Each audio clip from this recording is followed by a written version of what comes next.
Hi, and welcome to The Treatment Forum, a podcast about the art of the pitch. This series demystifies the treatment process for commercial directors and photographers by interviewing industry pros, from agency creatives, producers, and brand strategists to established directors and treatment writers. I'm Christina Archer, your host. I'm a director, photographer, and educator. I'm fascinated by the intersection of art and commerce, how ideas traverse from the intangible to the tangible, and how culture shapes advertising and advertising shapes human behavior. This podcast was inspired by winningdirectortreatments.com, a course I created to mentor underrepresented talent. It's designed to empower directors to master their pitches and win their dream jobs. Find out more and enroll on commercialdirectingfilmschool.com. My goal is for these conversations to be a resource, fostering an open dialogue and creating transparency in our industry. Today's episode interviews freelance creative director Bhavik Gajjar. Bhavik's work has been recognized by the Cannes Lions, Clios, and The One Show. He started his advertising career at OgilvyOne in Mumbai, and then he spent 13 years working with global agencies and independent boutique shops in Toronto. Finally, in 2015, Bhavik moved to Chicago, where he worked at Leo Burnett and DDB on accounts like CapitalOne, Allstate, Jeep, Purina, and Samsung. He shares how he analyzes a real style, and also is looking for that sense of collaboration from directors to come through in the very beginning. Here's my conversation with Bhavik. So today on the Treatment Forum, I'm so excited to share that we have our guest creative director, Bhavik Gajjar, who is a freelance creative director. We have history together working on CapitalOne when you were at DDB, and we recently connected on another project that we were bidding together, which happens to have a lot of the questions that I'm asking in these podcast episodes. It's a perfect, appropriate conversation but it's really fascinating because this is the really interesting stuff when maybe you wanted to work with me, or like the agency or the creatives like presenting one person, and then it kind of unfolds in a way where you just never know. It's really just, you never know. So anyway, just wanted to give people a preface, but thank you so much for being here, Bhavik. I really appreciate you taking the time. No, thank you for having me. I really appreciate being here, and obviously we've had a great time working in the past. It was great. You were amazing at like creating and helping us bring something to life for CapitalOne, and that was the hope. And we hopefully, it didn't happen this time, but hopefully it happens again in the future because, so thank you for having me. Look forward to it. Yeah. Well, you're such great, like high energy too, and you can just feel it coming through in the campaigns that you work on. And, no matter how, even if you're dealing with 6 seconds or 30 seconds or a GIF or, a video, you just always like bring so much narrative. And that's what I really loved about how you think about things. Always been really interested and just have great ideas. But maybe let's share a little bit about maybe your background and like what types of clients you're working on now. Just kind of kick it off. Sure. So a little bit of background. I grew up in Bombay. Started my career in Toronto, moved from Bombay to Toronto like early on, and then, worked most of my career in Toronto, and then moved to Chicago to work with Leo in 2015, and I've been with Leo Burnett and then DDB, and have been freelancing since, a little over three and a half years now, and it's been great. Love kind of the mix of working with different clients, different people, different agencies, different kind of like projects. I've been working on, Kellogg's right now. Before this, worked on T-Mobile, some Jeep stuff with High Dive, with Quality Meats as well, and just kind of like network agencies and independent shop, which is great because it's a lot of fun. You kind of get to work with like different processes, some more agile, quick, some that is like more formatted, but it's been great. It's been a good mix of like client and work. Across like all kinds of channels like social and TV, and just a lot of like cool activation ideas too, which is great, to kind of just put in front of like clients. Mm-hmm. Yeah, Yeah, I didn't know you were. I know the guys at High Dive, Mark, and like in the very, very beginning when I moved out to LA, we yeah. um, did a project together and Mark and just kind Chad, of sorry. Mark and Chad. Yeah, and Chad. And then I Yeah, yeah, recently saw them in Cannes on this panel, and it was like the small world thing. But they've grown so much, so that's super yeah. cool. Small world They do Chicago. they do great.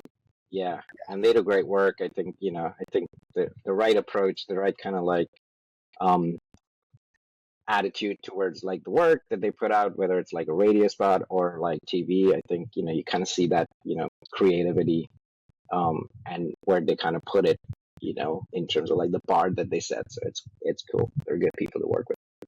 Yeah.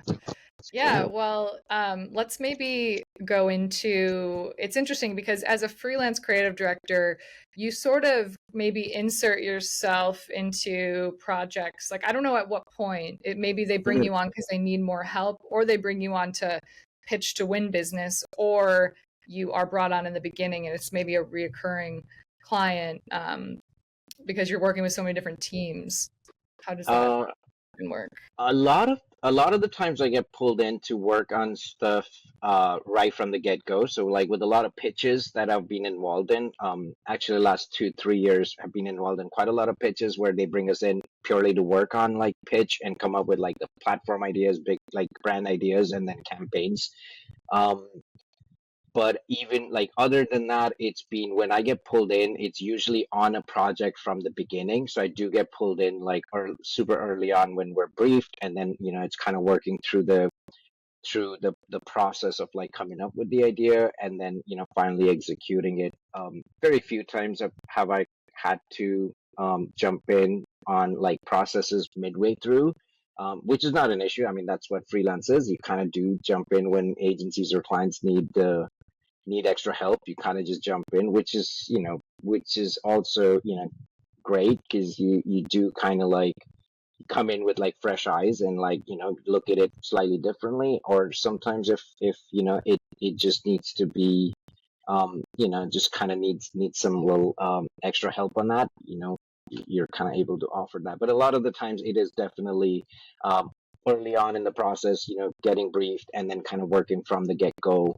And as freelance creative, like just as a creative director working full time, there's a lot of like managing teams and a lot of management stuff with freelance stuff, with freelance CD. What's kind of great is I enjoy being a working CD. I love kind of like the art of like thinking and coming up with the ideas, executing it and stuff. So I do enjoy doing that, along with like helping out any teams on any like help that they need or like guidance that they need. But so it's a good mix where I'm able to like jump in and just like work on stuff too.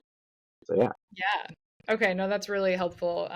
Yeah, because I mean, it felt like everything was kind of you really had your hands in on the last project that we were bidding in. Yeah. So I'm kind of curious how many ideas you pitch versus, like how many are left on the cutting room floor kind of thing, or however you call it. I call it that, but it's not cutting, it's not That's film. It's I like the think work. it I think it's a bunch of things that would you say, are you asking like internally or like to the client? Well, yeah, just to give a perspective, because I know this is not necessarily talking about treatments yet, but like how many approaches that you or strategies, like creative strategies, creative Yeah, ideas that do you typically have to pitch before you kind of find the right one or is it that you've yeah. sold the one already and that you're moving forward? I'm assuming you're pitching a few and then they choose Yeah, one. yeah. So I think the way we usually do it is we'll kind of like, internally we'll go through a lot, like based on the strategy and the brief that we're working with, we'll go through a bunch of different ways in, bunch of different ideas, see what aligns with the strategy and the brief the closest, and like the right target. Again, the platform that we're talking, like, some ideas might work great on a TV spot, but they don't necessarily could like work in a social platform. So again, just kind of like looking at those ideas and kind of culling it down to make the most sense but internally we definitely go through a whole bunch of ideas before we kind of like collectively look at it and see which are our strongest like three that Mm, we take to clients. So we'll usually kind of go two to three, no more than that, because I think we don't want to overwhelm clients and not go in with like a clear like reco or like, here are our top favorites. We don't want to go in with like seven different ideas to, kind of like, it's just confusing for them. mhm. And so we do that internally before we're kind of like filtering them out to what are our strongest ideas that we want to take and present in front of the client. So it's usually I'd say like three or four, but usually it's like three. Yeah. Okay. Yeah, okay. Yeah, I mean that's just cool to kind of give it context. Three is always like this magical number of things, like, Right. so uh, yeah, it's just like triple bid, three concepts, one's hot, cold, warm, whatever. I don't know, edgy to says conservative or something. Yeah. So yeah, oh sorry, go ahead. I mean, I was just gonna say, like, I think we've also done it in the past where we've kind of gone and like taken just, rough initial thoughts and ideas before we start and like go back. Some clients that we worked with, we kind of go in with just like a single single kind of like thought, and it's just like here's our overarching idea, and in that case, we will just put forward um uh more than three, maybe like six or seven different ways in, and see what they're reacting to, and the ones that they kind of like react to more versus less, then we go back and like blow it out and like kind of flesh it out and into like, okay, how does it come to life, what's the longevity of it, like how's it going to work in like year two, year three. So initially it is, for something like that, it's definitely like for like platform ideas, it's definitely going in with like a few different ones, few different like platform lines or platform statements, and once they kind of like the hot, cold, warm reactions that we get based on that, we just go in and blow it out. Cool. But when you do kind of like blow it out, then it's usually like three, I would say, is what we usually go back with, because Yeah. again, not to Cool. overwhelm them. Yeah. Yeah. Cool. So let's say, they chose the concept and you're Hmm. moving into production and well, let me start here. Do you rely on the producers to kind of give you reels or give you links of really good options and kind of really ask them to find who might be the best for this? Or do you have, people in mind already? Do you have people saved? Do you have like, bodies of work and different artists or filmmakers, photographers, directors that you've been saving that you're like, oh, I think they would be perfect for this? Like, does it go both ways, or is it main? Definitely, Okay. definitely both ways. I have my list that I keep for myself. So when I kind of like work with someone, or where I like look at some director, or like an animation house, or any like, photographer or anything, I add it to my list that I have, and it's like a live kind of list that I just keep adding to. But also, yes, like with working with producers, just kind of like their experience, their kind of like reach. It's a bit of both. It's working like with them to see what they bring, but usually I'll also like dive into my own list and kind of see like, okay, it's for comedy, and who might kind of reaching out like or looking for in terms of like comedy reels versus social. Like, if we're doing a social campaign, I might not look at, not to take anything away from like documentary directors, but like, long format directors, they're great at what they do. Sometimes, I will kind of, for my own sake, I'll look at like directors and reels who I know have experience working with like 6 second, 7 second formats, and like just Yeah. kind of, yeah. So definitely both. Like let the producers kind of share what they have, and then I like dive into my own list.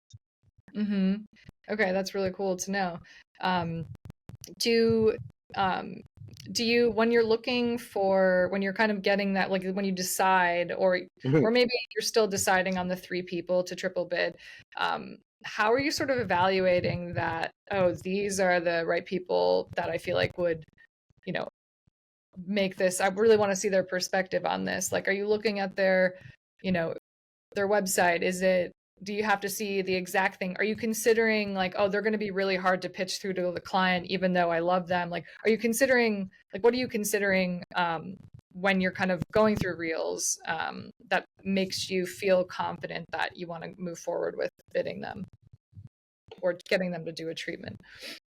Um, so definitely, the work that they have experience in, that definitely, like, first off, helps a lot just to kind of like cull down the list and like filter through, like, okay, like getting that focus on like, okay, which are like, what's the directors like that I want to kind of look at for this particular project. Um, I'd be lying if I said I don't consider. Sometimes you also kind of look at the project and the clients, and in just try to somewhere try to figure out, okay, is this particular like director and their style, or their like sense of style, is that going to jive with this brand or this product. um and Mm-hmm. so that's but that's like one part of it. But I think when I'm looking at just in terms of like just reels, it's definitely like starting off is our project, what we've sold into the clients, what we've heard from them like throughout the process. Because before we get to the to like talking to directors like yourself, and we've gone through and had so many conversations with the clients, while like working through that process of selling that particular idea in, that we do have like in the back of our minds, like we do kind of know a few things that they're looking for, and they want to consider as well. Which is why, like, I think when we were talking, and when I'm like talking and briefing every director that I'm like looking to for treatments, I overshare maybe sometimes, but I share it because I just want to give every piece of information that I've heard, and I know it's gonna like it's gonna be relevant for you or any other director to kind of keep in mind when it's like when they're like working on treatments. Because Yeah. because I've heard those things, and you necessarily haven't had the opportunity to hear that. So with like that process,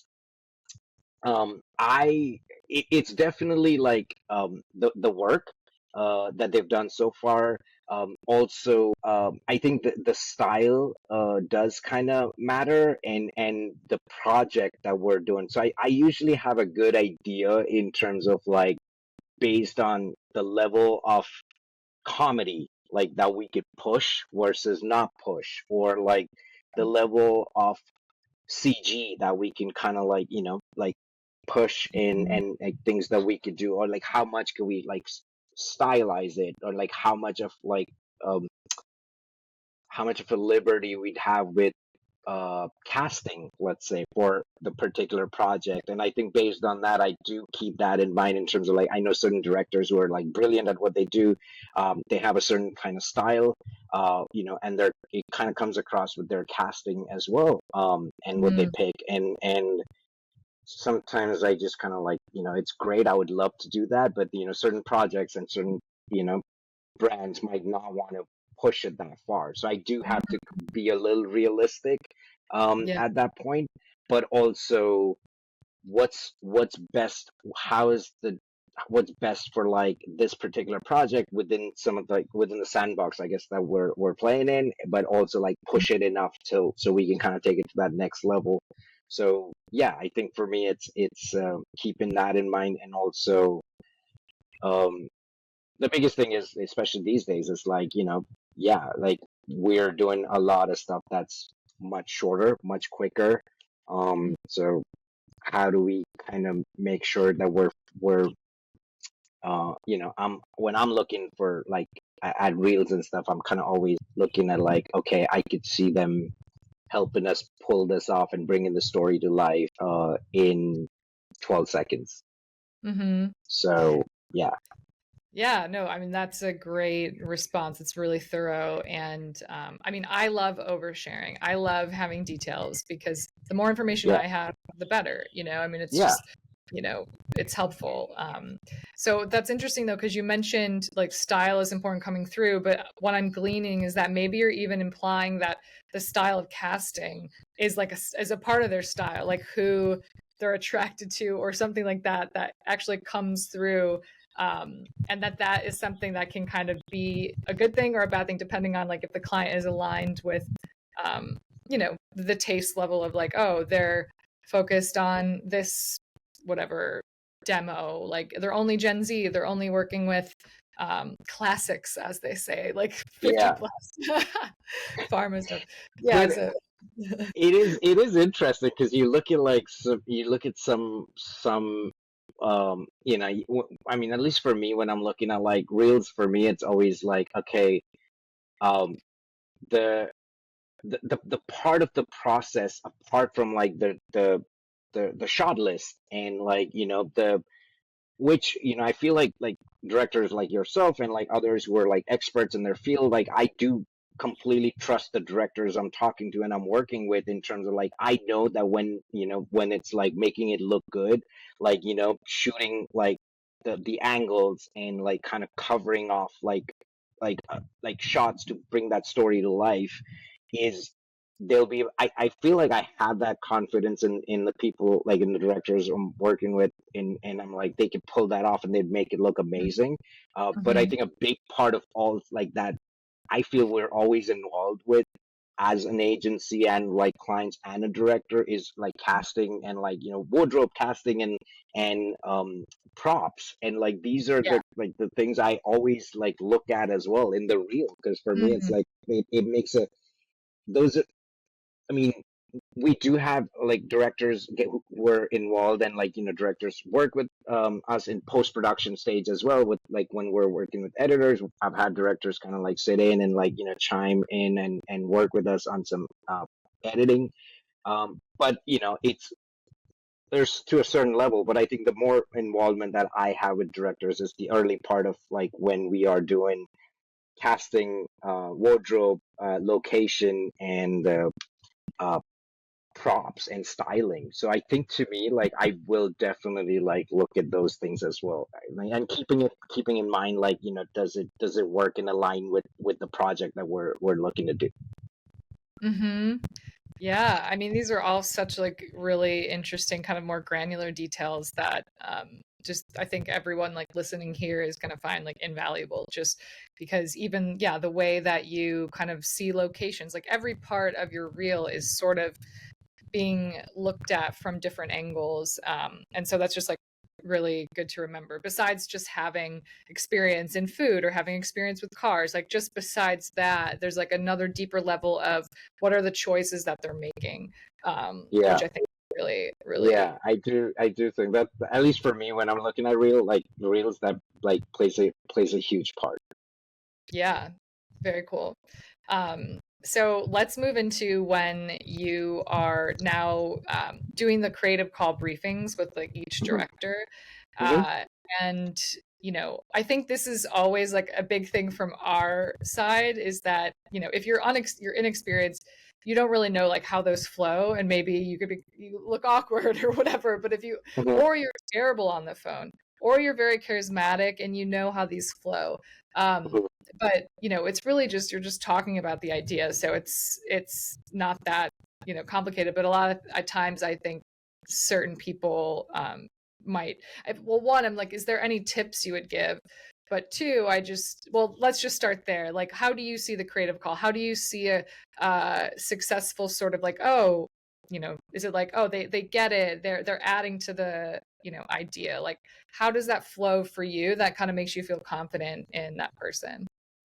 I think 100% what you said, like, do they get it and how is it going? I've had calls and, lovely people, super talented people that I've had calls with, and have a lot of respect for like them and their work. But sometimes, it's just a certain project that, you're kind of like, and I don't know, maybe it's like, we brief the project, or like when I talk about it, I kind of talk to the process like this is where it started, like this is where we were kind of like this is what the clients wanted to like get out of this brief, or like this is the message that we were looking at. We took it down this path. These are what the ideas are. And this is the audience we're talking to. And I love when, like, when we start having that really fluid kind of conversation with like directors, and it's just, when we're discussing it, when we're talking, you do kind of get a fairly quickly, like a good idea fairly quickly of like, do they get it? Or Mm-hmm. like, are they kind of slightly off, or do they have a vision that's, going pretty far from like maybe what was sold in, and, might just be a harder sell to kind of pivot completely in a different. So I think for Mm-hmm. for for me, it's always been, um, and I've been very up, like if it's starting to like pivot down a different path, like I will say, I'll be like, yes, it's a great way to look at it, but that's not how we kind of sold it. This is where we're at. So I will kind of like just mention it, and then if they, and then I really kind of leave it up to like the director to see if they feel that they want to move forward with the path that they, how they envision it to be, or, do we want to like kind of like, if they want to like pivot to kind of something that we've talked about, which might be more aligned with what we've sold in. So I think it's, Mm-hmm. but it's really kind of like early on, just kind of going like, okay, I think they kind of get where we're going, and I could see them, like, when we had our conversations, we were talking about the idea, you got it right away, like you kind of knew what we were talking about when we said like the moment, you're like, yeah, that I totally Yeah. get where it's at. And then when we started riffing on those ideas, then there's like, we were kind of like, okay, like I'm like, you get it, and you're building on it, and you're just pushing it to make it better. So I think that's kind of like literally what I'm looking for when I'm talking to directors, and Yeah. sometimes I've had, conversations where it's been a little bit one-sided, where I've kind of like briefed and I've heard back exactly what I just said, and I'm going like, maybe that's not ideal, because I Oh, have yeah. had those conversations. So yeah, so you actually, I mean, because I feel like the creative calls like are a safe place in a way. So for those that are kind of, if they don't feel like they want to push things too much, it's almost like a disappointment because that's the time to really ask questions, to sort of like nudge it Yeah, this way or nudge it that way, or find any little areas that haven't been explored yet to just elevate it in ways that, so even if they're like going out on a limb that might be a little weird, it's better than just, yeah, like regurgitating what you said and then not really adding anything. It just kind of that's what yeah, I. and I think that's where um that's where I kind of like, take a pause, I guess, is because if, like, for me, this is our kind of like point of view that we're bringing to another highly creative professional, who is going to help elevate that and take it to the next step, the next level.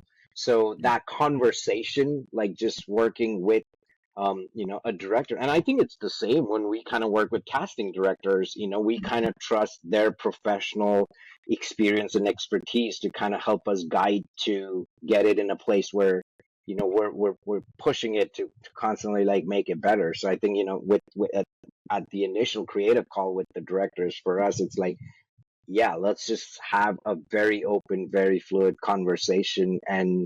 And for me, it's like, if it's just me briefing and talking, and not having a back and forth, it just, that's a little alarming. Yeah, okay. Yeah, so it seems like you probably have a good idea of who you, maybe your favorite is after the creative call, or like who you feel like could be the most aligned.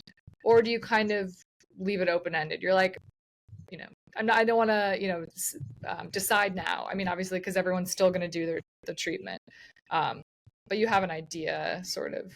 I would say I do. I try to keep a very open mind in terms of like, let's wait to kind of like, because I think just having an answer ready like right away is, you know, sometimes not the greatest thing. Like, sometimes we all need a little bit of time to like Yeah. take it back and like just think it through, and bring it back. So I try to keep an open mind in terms of, let's wait for the treatments. But I think the initial conversation helps a ton in just kind of knowing where industry, maybe. direct like where it's headed, and that gives you a pretty good idea in terms of like, yes, it's I'm excited because I think the conversation was a really productive one, and how they are already thinking about like the additions and like like kind of those tweaks and those additions and possibilities that we could do to make it better. So I think those conversations definitely give me a bit of an idea, but I try to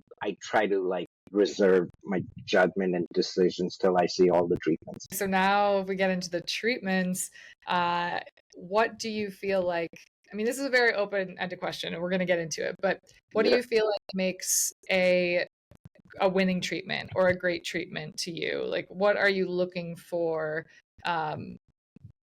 Yeah, and I don't want to put anything on you because I don't want to like That's such a hard. It's a tricky one because I think it's so different for different projects. Like I think there's some projects that are just like heavy VFX, or like there's some projects that are like design and like heavy, or there's some that's like um, really rely on uh, the storytelling bit. So it's a little tricky, but I guess if I were to try and answer like what's the winning treatment, to me the winning treatment honestly is when I see that we've kind of stayed true to the idea, because I think at a director call, when we've already sold in the idea, it's sometimes harder for agencies and for creatives to go back and like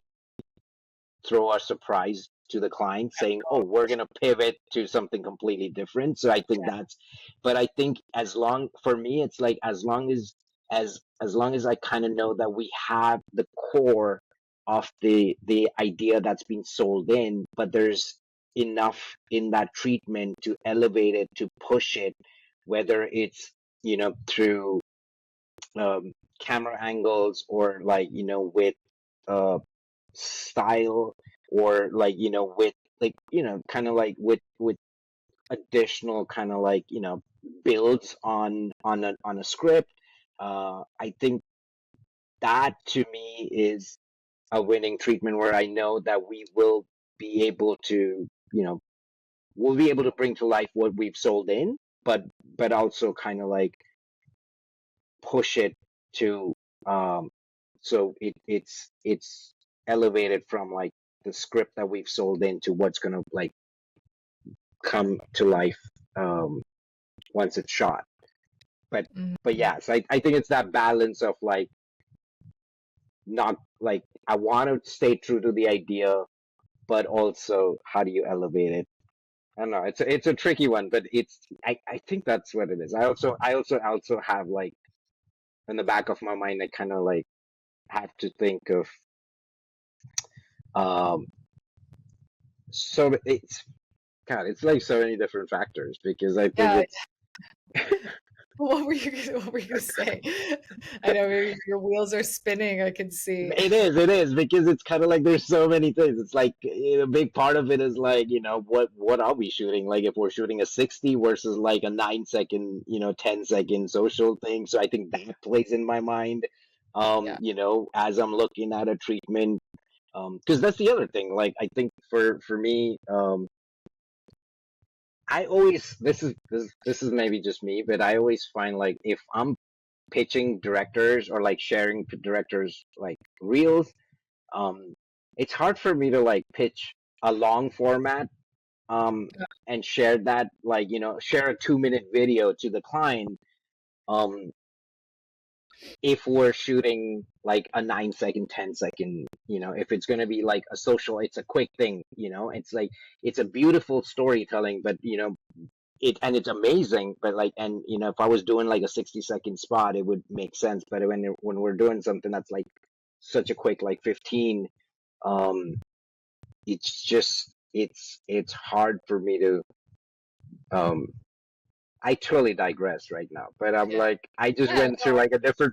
I'm empathizing with the, having, because you're a creative, but then you have to get in like multiple pitch modes all the time. So you have to like go up to bat so many times to find a way to pitch how you're making the connection between this person and the campaign. You have to do that again and again and again.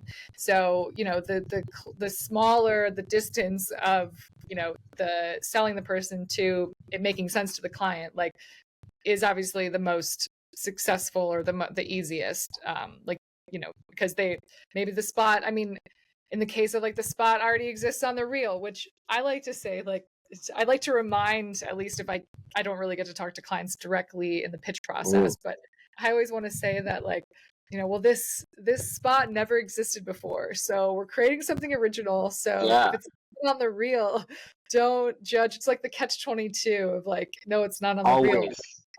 You are so right, because that's always like one of those things where you kind of go, we're just sharing the reel to show you the range and like, what the director is capable of, and like what they brought to life in a beautiful way in these different kind of formats.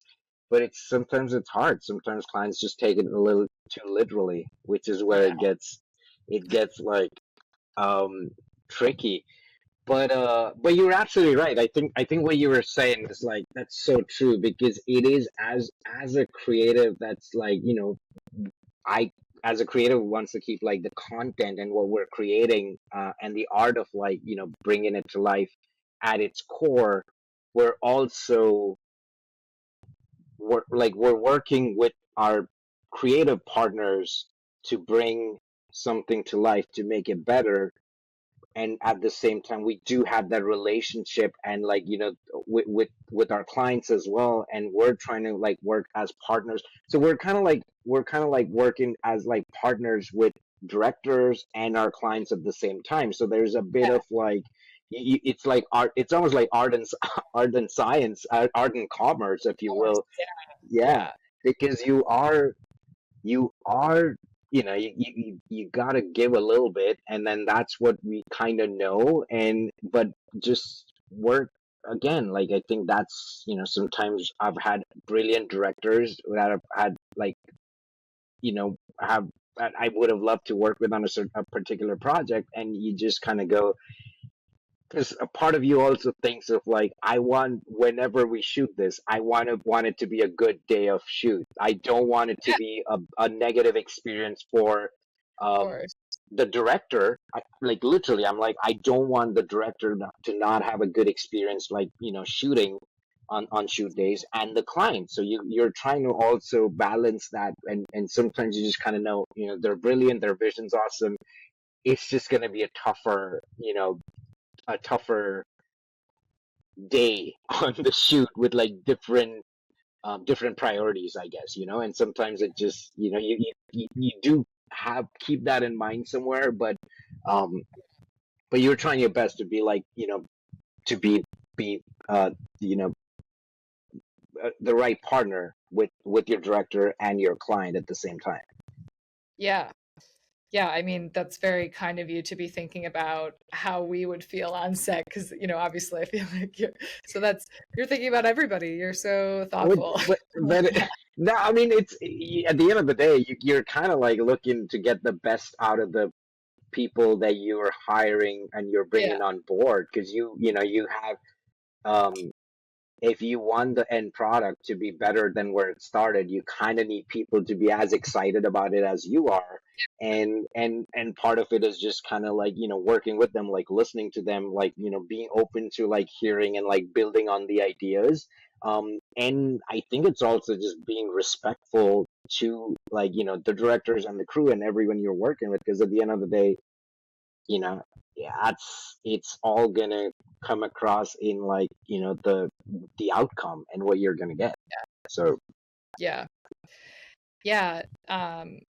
Do you, well, before I get to that, it's kind of funny because it was mentioned before, but that, yeah, because, you can't really make people move faster. You know what I mean? Like, and it mhm, just sounds like, it's like, that's just terrible. Like, yeah, so people will move at the speed at which feels natural.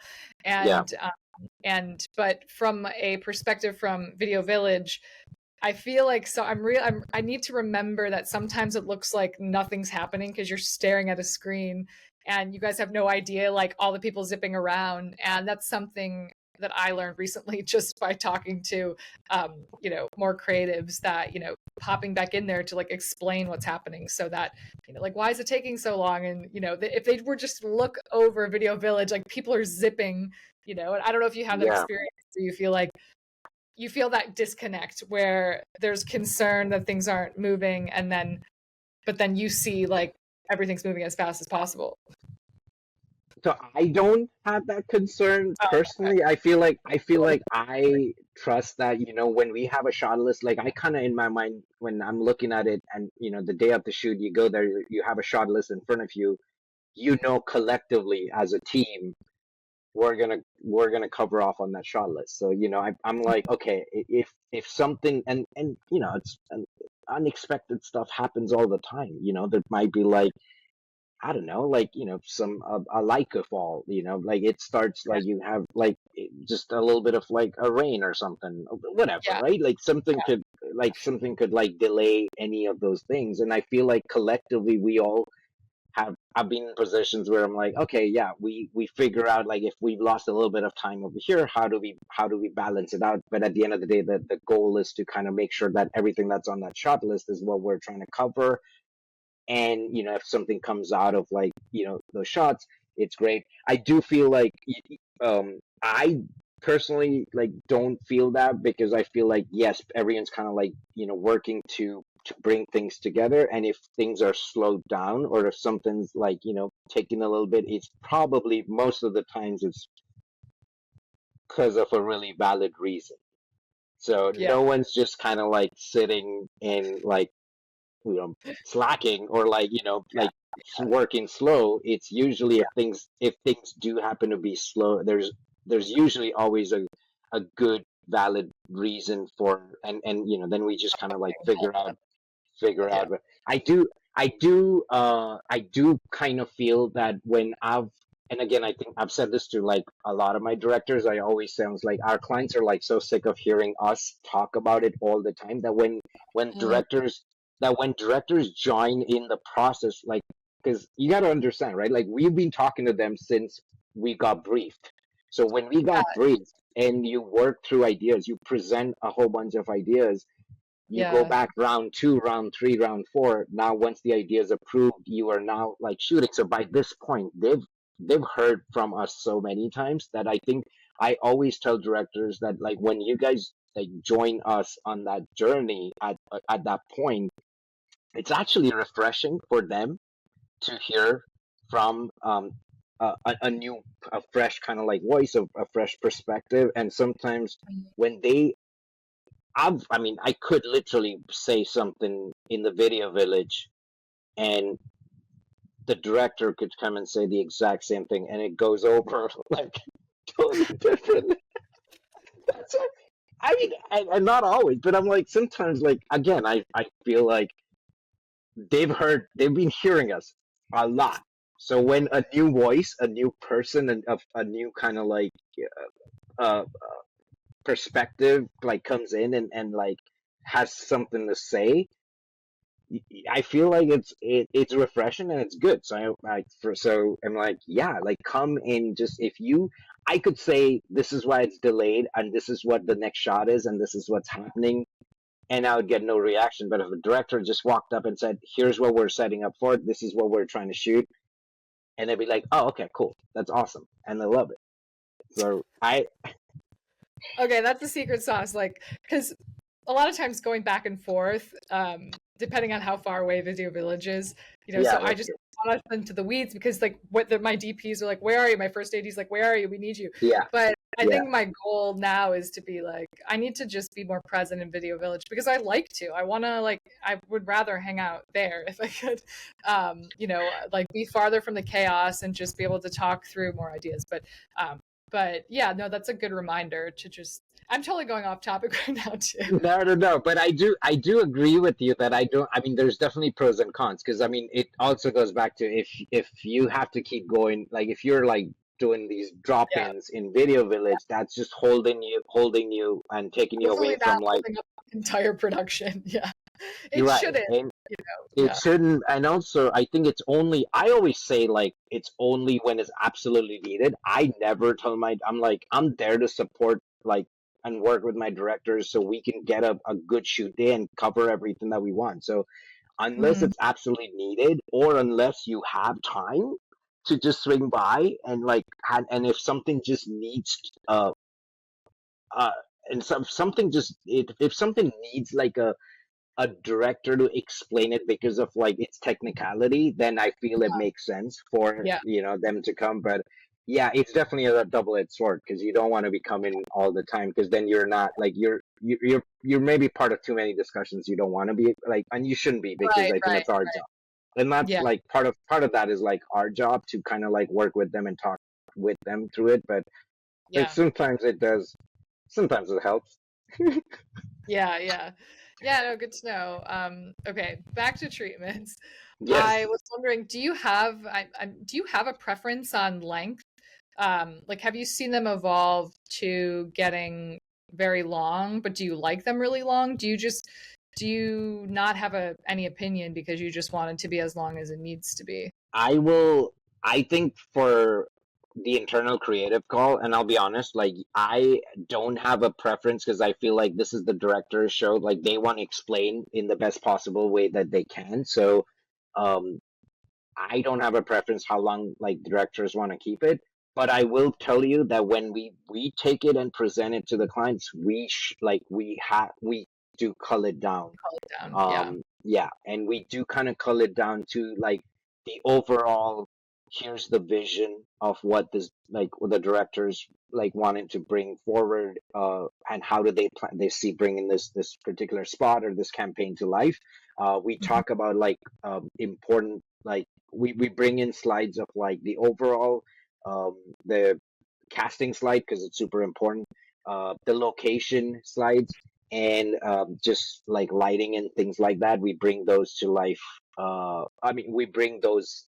Usually, the way we do it is, and I've done this a few times where pull we'll pull a few slides from your larger deck for our Mm, presentation, and then we will give them a link if they want to go and see everything in detail afterwards, okay. but not during like not when we're presenting. We're not like just running. We're not running through directors' decks uh, every page. Yeah, yeah. Okay. And how Oh, I will many? tell you. Sorry, I Oh, will tell you one thing on that though, real quick. yeah. I have rarely ever taken because when we talk about like the overarching stuff and like casting, location, lighting, and like all of those, definitely those go in. But once we get into the details of each script, and when we talk about it, like how you break it down, directors will break it down for like each different script. This is how I kind Yeah, of see this. yeah. We tend not to take that um into the client presentations because I think that's when like they could see something or read something that was an approved script, and Oh, that could just trigger. So we usually, at least I don't take those mm, into client. I don't put them in front of the clients because yeah. I think it's hard. It's easier to kind of see those things when it's sketched out in storyboards down the line in the process. Whereas, like if they read something in the treatment, it could backfire, and then that just kind of like closes the door right there. Yeah, yeah. Okay. No, that's really good to know. Do you, when it comes down to, I mean, because there's obviously the creative ideas and then the budget has to be into play. So it's kind of like you have to hold space for both of them because obviously they're equally important. Yeah. And is your producer like giving you that information of sort of the range of where people are or who's more expensive or like who's the least, or is that irrelevant to you, or are there people that are way over that you really want to work with or something and you're like, I gotta try to pitch why the production is more expensive, or like do you have to navigate those conversations, or is it just more you're focused on creative? I'm more focused on creative. I do we it does uh, but initially I am focused on the creative, but it does kind of come back to that conversation where like my producers have kind of brought that up with us, saying like, okay, they do they do ask like I think the conversation a lot of the times is first based on like which treatments and which directors do we like, and then if that director happens to be way out of budget, then we have those discussions. But it's never, at least as far as I remember, in a lot of cases, it's never been that we talk about budget first and then the treatments. I think it's always Yeah. like we'll kind of talk through like who our top three, or like what's our order of like a reco and a backup, and then if the need arises to talk about it just because our reco happens to be way out of our budget, then they do bring it up and we talk about it. Mm, But then if we really feel like we need to go in front of the client and show them and why we record them, then we do it, and we'll pretty much every time we'll kind of say, we do record them for like this treatment. This is what they bring to the table. This is like their and this is kind of what we're going for, like this kind of style or like this kind of look and feel. And but they're and then that's when the producer kind of like usually chimes in. But we do um yeah. I I don't know if I like, yeah, I don't base it off that creatively. Yeah. Yeah. And Yeah. yeah. Totally. Do you ever go back to directors to kind of have them like, hey, they hate purple elephants. Can you remove that image? Or like if they like All the say time. something, oh, so there, like there's a buffer between when you present because you're like, this is touchy. We're gonna need them to change this from the treatment before we even have the client meeting. All the time. And I Okay. do it only because I want to put the best foot forward for like directors and their treatments. Yeah. Because again, like I said, because I've been because we have a history with the client working till that process, we know we've heard a lot of things like red's a competitive color. Anytime you Yeah. use red, they're just going to get hung up. Don't use that. Or like, Yeah. we've when it comes to like type treatment and things, they just want to stick to their brand color or like brand font or typeface. And it's just been things like anything else you show them is just going to be like distracting, and we're going to go off topic. So let's just, it's either Yeah. like let's just not show it, or if we want to show it because it's really important for the treatment, then I always say let's kind of tweak it because of things we've heard up till that point. Yeah. Yeah, no, I mean, I always really appreciate it because they're things that, we would never know. I would have no Yeah, clue about. And it just kind of helps it, yeah, be a little more of a smooth process. yeah, and I always kind of say, because I think the focus again, it's most of the times it's always like the little things that they get hung up on, right? And then the Yeah. worst is when you're pitching like a director and their treatment, and they get hung up on like such a tiny thing that like the larger kind of like focus, you just kind of like Yeah. you just digress from like the bigger, more important thing. And anything that's distracting to selling the director and their treatment and the overall vision, if Hmm. anything that I find is distraction, I'm like, let's just either tweak it or take it out. Yeah. Yeah. Okay. Well, good Yeah, to know you're setting us up for success. I know you yeah. are. I know you are I very on both that sides, the middleman. it. Oh, Facilitating, birthing ideas into the world. I have a question about, have you seen any shifts in the diversity of the directors that are coming forward in the mix now? Because there was, I think in like 2019, Free the Bid started, which is sort of a database yeah, for underrepresented talent, which started, or now it's just grown to be huge. yeah, But and I know that I mean, when I was sort of like having one bidding, that Free the Bid meant that the company would, I guess, pledge to have one underrepresented person or one female director, because there was just too many Super Bowl commercials that are like for Tampax that are getting, it's like, please give the feminine care to the person that knows what we're talking about. Okay. 100%. Yeah, um so I mean, it's been really something that's needed. But do you feel like that shift has happened, or do you feel like it I don't think it's happened enough. okay, I feel yeah. like I feel like yes, we do. Um, yeah, I mean, I think it's. again, like this is what it is, right? It's like a bit of a chicken and egg situation, because you look at it and you go, the biggest part of like what starts the conversation with clients and us bringing directors in front of the clients and saying, here are the directors we recommend that we want to work with, like, you know, is initially the first kind of like step is sharing their link and their work and some of their reel. Mm-hmm. And I feel like we need like more um representation and, like, you know, diversity for Mm-hmm. directors to have more work that we can kind of, you know, do you know what I mean? Like, I think what happens is, like, you know, right now it's still, and I say it's not enough is because I want more like diverse directors to have like more work, so there's more Yeah, like work on the reel for us, for to be able to like to sell trust and them, to sell. to sell them in properly and say Yeah, they have this range of experience on this, like, you know, on this brand, on this category, and that I think it's definitely happening. It's just like, it just there, yeah, like I feel like the reels have to, like, you know, I'm sure, like, you know, they need to yeah, grow more, and they need to have more um yeah, variety and range. And I think that's where I think that you do see it, you do like, but I was like, man, I wish, like, you know, they had like this, or like they had yeah.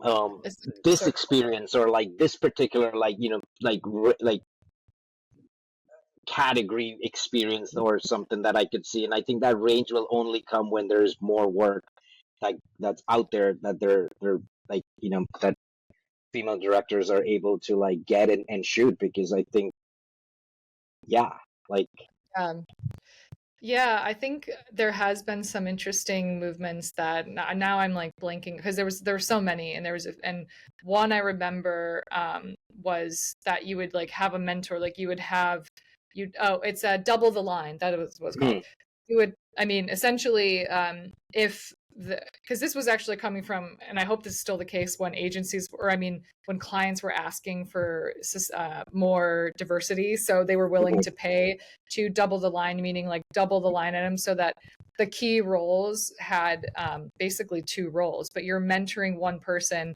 along the Oh, way, that's or awesome. Yeah. there's I don't know where that, a lot has happened since then. And I hope that this is something that's still a priority because it does feel like all these other things, AI now is the conversation. So like everything gets diverted.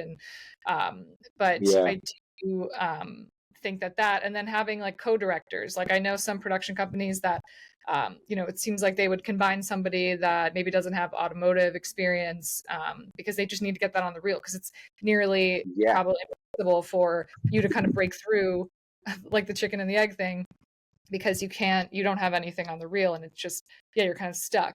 And so those Yeah, are, exactly, yeah, 100%. And I think that's where it, like, to me, it's like it's headed in the right direction. It's not enough, because I just feel that because it's limited in terms of like what diverse directors are able to showcase, because they, like, yeah, in an ideal world, they should have a lot more, like, you know, examples. And I think that'll happen once, like, there's, and like this, the co-directing thing is, it's brilliant, because I think that makes sense. Like, that just opens it up to, like, there's more categories that they and brands that they can kind of like put on their reel, which always helps a yeah, lot, because at the end of the day, that is the starting point of like pitching a director to a client, is based on like the work in the category.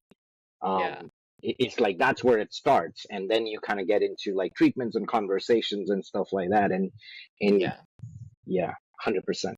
But yes, I yeah, hope it's, I think I feel it's getting there. With agencies, definitely, I think we do that. Like, bunch of agencies I work with, like, that we've always had, um, you know, a mix. And I think that's, to your point, like, I think it's they have um, the free the the, bid thing, yeah, yeah, yeah. or something like that, yeah. So, I yeah, have a few more questions if you still have yeah, time. yeah, yeah. Okay.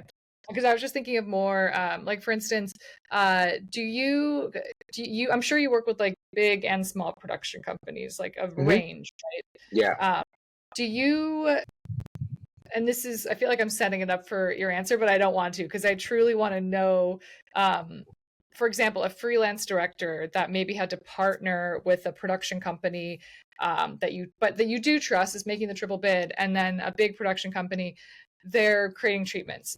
One treatment is probably going to look like one person worked on the whole thing, and maybe the other treatment, the production company has a designer and they make it beautiful. And are those equal going into it? Because I'm just thinking about emerging directors. And I mean, for me, it was so frustrating when I just want to think about the ideas and the writing and the visuals, but then putting the design's taking away like a day from, but it is what it is. And now I'm at the luxury where I have and maybe you don't even know these things, but like I have the luxury to have assistance with that, which Yeah. tremendously helps. And even if you're on set and you can't, produce a treatment quickly, then I have that support. But for people that are starting out, and I remember what that was like, are you able to kind of, look at the treatment more so for the ideas? And I mean, something that looks nicely designed definitely is always like eye-catching. But do you consider that, or do you have those kind of in the back of your mind, or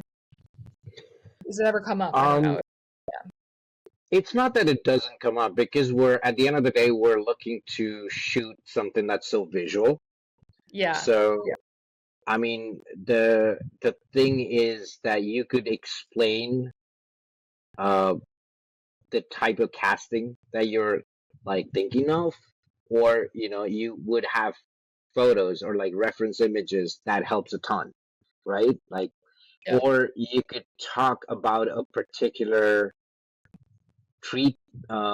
It, it's like a snap zoom, or like let's say you were like if you had that in your and you're like, okay, I'm kind of thinking like this particular like um camera move for this particular thing. Like if it's in there, it's just easier to understand. Yeah. And again, not just at Well, the agency and the creative level, but also in terms of like kind of going forward and selling it. So it's one of those things. I do understand what you're saying. Like I think it's not the design for me, it's not the design of the deck that okay. really matters. It's not the deck design. It's the if something needs a visual reference, Yeah. because and I think we kind of all do that, like us as creators too, when we're trying to sell an idea. If we need to sell an idea, uh, and that is like super visual, like we'll have references in there to kind of say like this is the kind of treatment we're thinking about, or a style that we're thinking about, or we will mock it up and like show it because it's just better shown, presented like when it's animating or like as a movement versus just kind of Mhm. writing it down in plain words. So I think to Yeah. me it's whatever helps sell the vision. And a lot of the times, because at the end of the day we're looking to shoot something visual, like I think just it's hard to describe like what kind of lighting you're thinking of without like Yeah. just Yeah. some like seeing it. So I Yeah. think the simple answer for me is yes, I look at it, but I look at it not for the overall deck design, but what the con if the visual needs if it needs to complement the words or The the writing, then yeah. Yeah. Well, yeah. yeah, I think that's kind of what I was getting to, is just hoping that the design aspect of it is not like a deciding factor, because No, at that least seems like bells and whistles. And, I've heard these crazy stories recently from doing this podcast where they sent their treatment with like sand and like coconut oil and like back in the yeah, day. no, you know? yeah, And so the presentation, like all these bells and whistles, and they didn't get it. And so it's just yeah, reminding me, like, the design is definitely third. I mean, it's just what has to get through, and it obviously would, you want it to yeah, look polished. yeah, But I just know that there are, direct, like when I was starting out, it's kind of, you're maneuvering like these three things, like visuals, writing, and then the design. And so it's good to hear from you that that's like, yeah. This no, definitely the designs like the. the designs like the Yeah, least. I'm like put it on a black background and just put like words and like images that help set like complement yeah, like the vision and what you're saying. Like the rest of it honestly does not matter to me at all because again at the end of the day, like sure the deck design we as agency and as creatives we do these deck designs and trying to make them look yeah. pretty all the time, Oh, yeah, but we're also not trying to, and we're our initial conversation then moves on to us selling the treatment to like the clients. It's the same as like us putting a deck together, like, and they're not buying our ideas based on how beautiful the deck looks. They're buying the yeah, ideas on the ideas. So I'm hoping, yeah. like, that's. I think it's the same with like the. How do you like that to flow?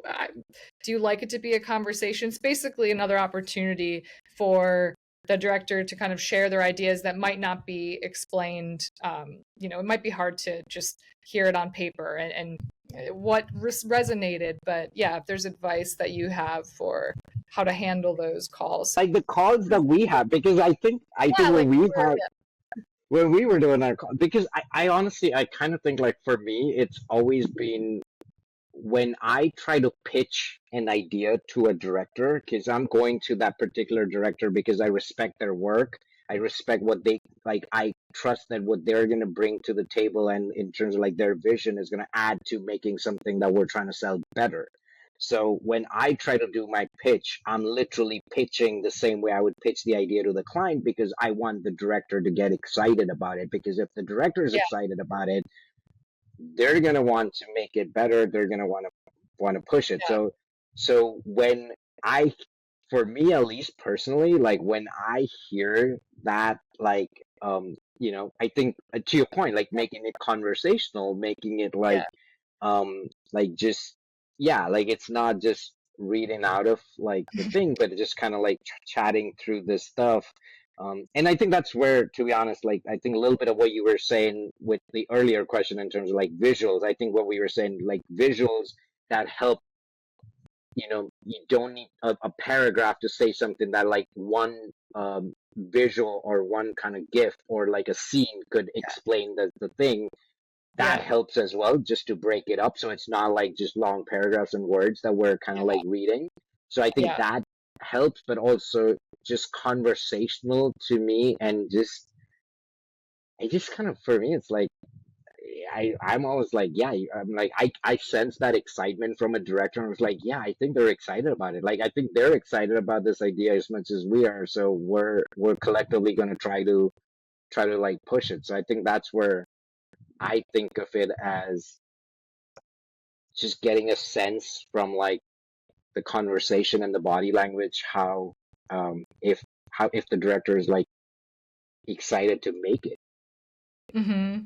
is Yeah, is what um what kind of like makes me, like it gives me that confidence that yes, we're mm-hmm. gonna, they're excited as much as like we are, so we're gonna have a good product. And it's also, but it comes from a level of like respect for the director that I am wanting to talk to, because again, like as creatives and as an agency, we've gone through a list of like directors, and we've kind of shortlisted the three that we're talking to in the hope of like putting them in front of the client. So when we are talking to you, and pitching something, it's as much as like us trying to sell, like get you excited about like what we Yeah, want to make, right? So I think if you're like, so, uh, yeah, I think for me it's always like, we're asking you, we're asking if you'd be interested in doing this because of what we know, you're capable of and what you could bring to the table. So it's always,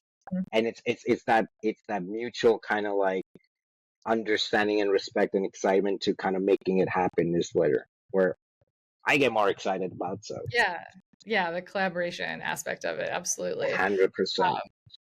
Is there any final sort of do's and don'ts that you would give to maybe like emerging directors or even like music video directors that are trying to shift into commercials, like kind of these like outliers that um, overall you feel like I don't, any overall, advice for emerging directors? Um,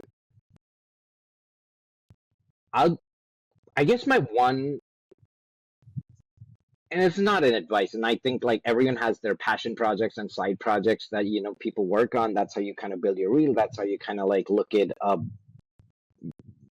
kind of like crafting and like bettering, like kind of getting better at like your craft and like what you're doing. So but a lot of the times I do feel that when we get reels back, we will get reels where um uh it's a lot of like long format stuff that gets shared.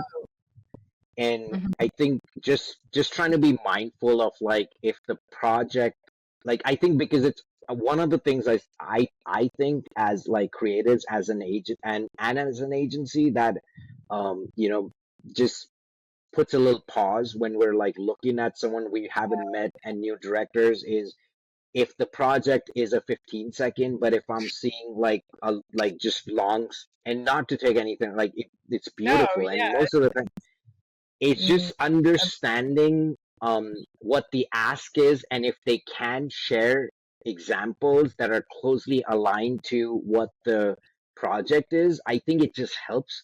And I think a long format is like helpful. Um, but when I share it ahead, I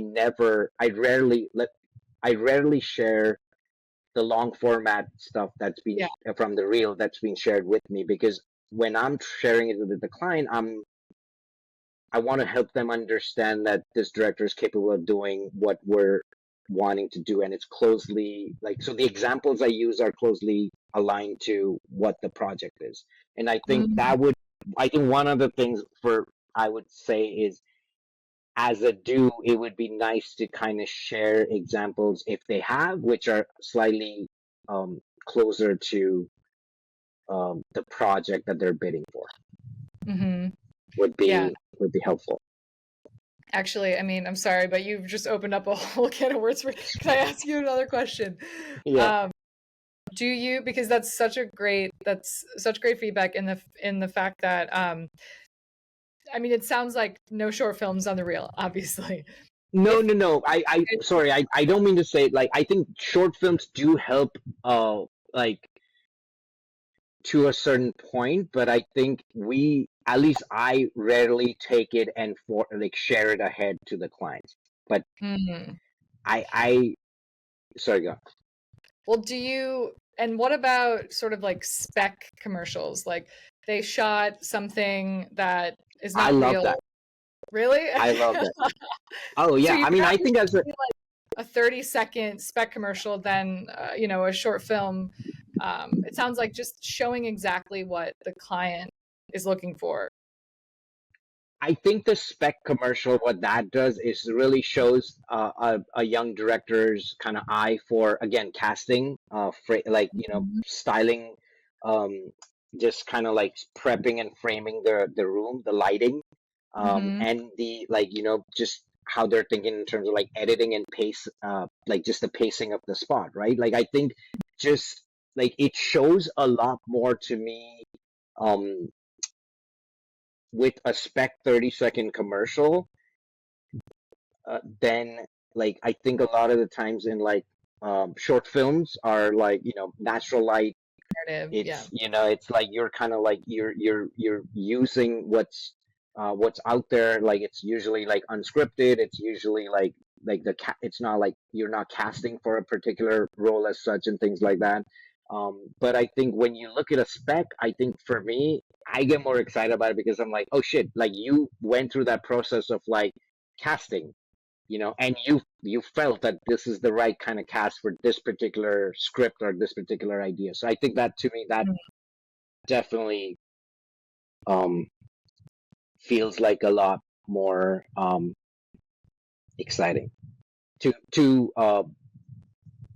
to understand like where how their brains work within the Yeah. process of like bringing it to life. Yeah, super cool. So many things we learned. Thank you for Uh, being such an open book and sharing all your insights. Yeah, I really loved Thank hearing you. everyone has their own, obviously, your perspective on, what you're really looking for. So thank you so much for taking the time. It's always a No, pleasure. thank you. It's always awesome to talk to you, and thank you for having me. I really Are we appreciate it. kindling from before the pandemic and now after? Now are we after? We'll figure out the next project. We're gonna figure out to make this work. Yes. And please send all those short films for our next social Okay, campaign. yeah. Always all things. All right, thanks, Bhavik. All right, okay. Thanks so much, Christina. Appreciate it. Thank you for listening to the Treatment Forum. Share this with anyone you think could find these insightful conversations useful to growing their career. Please subscribe and write a review to help this resource get into the ears of the right people. If you are interested in learning more about mastering your pitches, visit winningdirectortreatments.com, where I offer a free consult to answer any questions about the course. You can reach me directly on my website and Instagram at archerstudio.co. Excelling at your craft is just the first step, but your success lies in your ability to clearly and succinctly articulate your vision.